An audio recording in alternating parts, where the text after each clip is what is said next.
Hey guys, Melissa here with some 19.5 tips. It's the last workout and it's gonna leave a mark. It's gonna be fun, but it's gonna be challenging for sure.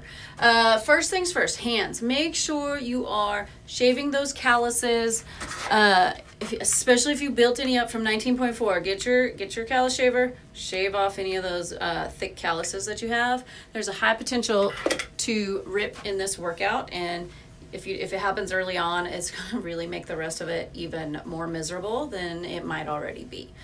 So get those hands taken care of. Next, it looks like Fran in the way that there is a 21, 15, 9 and it's thrusters and pull-ups, but that is it. It is not Fran. Do not approach it like Fran. Or do. It might be fun to see somebody try to go unbroken on this. It won't be fun to do it, but it'd be fun to watch. So break it up early. Okay, break those thrusters up into good manageable sets. Don't break it up like you're breaking it up for a little bit more difficult Fran. Break it up like you're doing 105 thrusters along with 105 chest to bar pull-ups, okay? The round of 33 and 27, you should get out of them and you should not feel completely smoked. You want to build momentum as you move through the rounds, okay? So pick a nice steady pace at 33 and 27 and then see if you can pick up some steam. If your round of 15 takes you as long as your round of 33 did, you messed up, okay?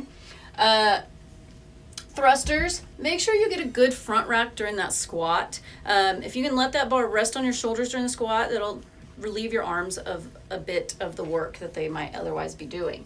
The other thing, we've talked about this before, breathe in at the top of the thruster. So when your bar is overhead, that's a really good time to take a deep breath in and then breathe out on the way down or at the bottom, okay? Next, chest to bars. We've got a few different things to talk about here. Don't go to failure. You're gonna be best off with small, consistent sets, okay? Come off the bar. This is not the time to PR your max rep chest to bar. Grips. I would go with grips over tape just because that tape really is rough on my hands and I tend to tear more often on tape. This is a ton of reps, so if you've got grips, I would go with that or the bare bar over tape.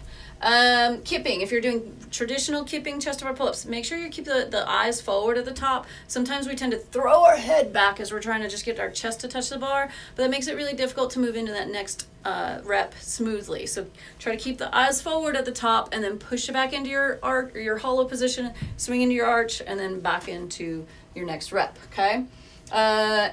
If you struggle a bit with the chest to bars or if you feel like you're starting to run out of gas, go underhand. At the end of this, I have a video of a few different chest to bar strategies, and one of them is underhand. If you go underhand, you're going to move your hands a little bit closer, okay? And then you're going to do your normal kip and pull, and then it's a little easier sometimes to get that chest to touch the bar.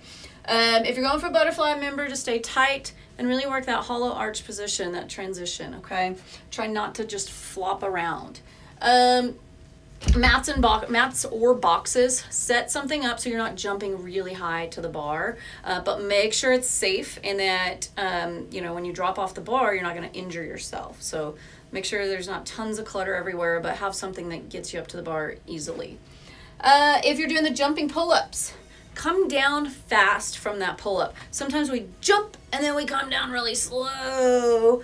That's going to really fatigue you and wear you out a lot quicker. So jump as soon as your chin is higher than the bar, push yourself back down or at least float back down. Don't slow yourself down. The other thing on that is land with your knees bent so that your arms can get straight right away, okay? One of the biggest areas of no reps on this is not getting those arms straight before jumping into the next rep, okay? So they have to be straight at the bottom. Bend your knees and that's more likely to happen. Another thing on the jumping pull-ups, they really jack that heart rate up and get you breathing hard. Keep a steady breath. I like to try to do 2 reps, breathe in, 2 reps, breathe out, okay? Kind of like when we run, we want to keep a consistent breathing pattern. Same thing on this. This is an easy place to kind of focus on your breath. Breathe in for 2 reps, breathe out for 2 reps. Keep that as long as you can. You'll be doing pretty good. So there's some quick tips, and I attached some videos here at the end of this. Hope everybody kills it, and we're going to be so sore.